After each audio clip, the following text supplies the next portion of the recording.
sense lluna, el masover de miralles, sentir de lluny el tron d'un cavall, això pot ser un mal averany.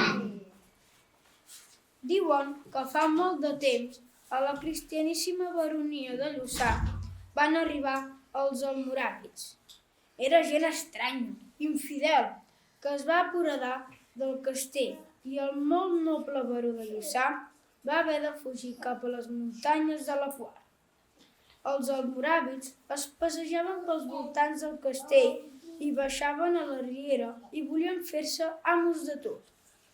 Per això, la pobra gent d'aquells verols estava espaordida.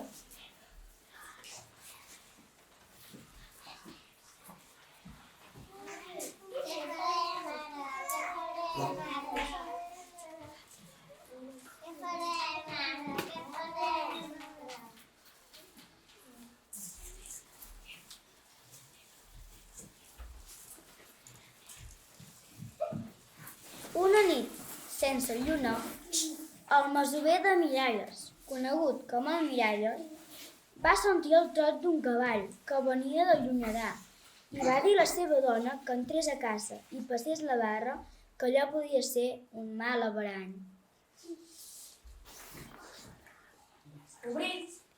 Obriu en nom del baró! Va dir el jove cavaller que muntava un cavall negre com la nit. El cavaller els va anunciar amb veu de tro i sense baixar del cavall que el baró prometia donar tot el bé de Déu que es veia des del cim del castell, a qui fos capaç de fer fugir els invasors. El Miralles va tenir una idea. Va posar esquelles, escallics, borrombes i picarols al coll de les seves ovelles i teies enceses a les banyes de les cabres i les va enviar rostos amunt cap al castell, una nit negra sense lluna ni estels. Els almoràvits, creient que era tot un exèrcit cristià el que pujava, van fugir esperitats i mai més se'n va saber res.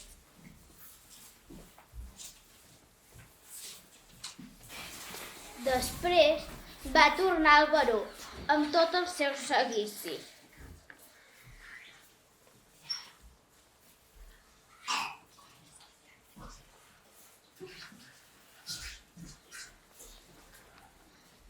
I va arribar el dia assenyalat per pagar el Miralles, pel gran bé que havia fet a la baronia.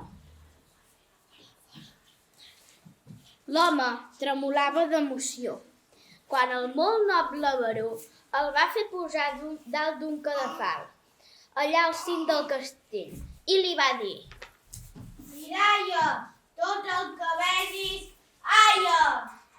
En aquell mateix moment, d'un cop de sabre, va treure els ulls al masover de Miralles i els va donar als gossos. Després, tots els veïns de la cristianíssima baronia de Lluçà i dels seus verals se'n reien, el cridaven i l'escarnien. Miralles! Miralles! Miralles! Miralles!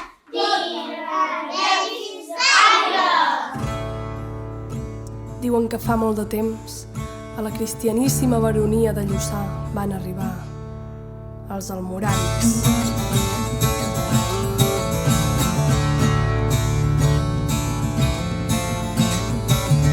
Era gent estranya i infidel que es va apoderar del castell i el molt noble baró de Lluçà va haver de fugir cap a les muntanyes de la Quar. Els almoràvits es passejaven pels voltants del castell, baixaven a la riera i volien fer-se amos de tot. Per això la gent d'aquells verals estava espaordida.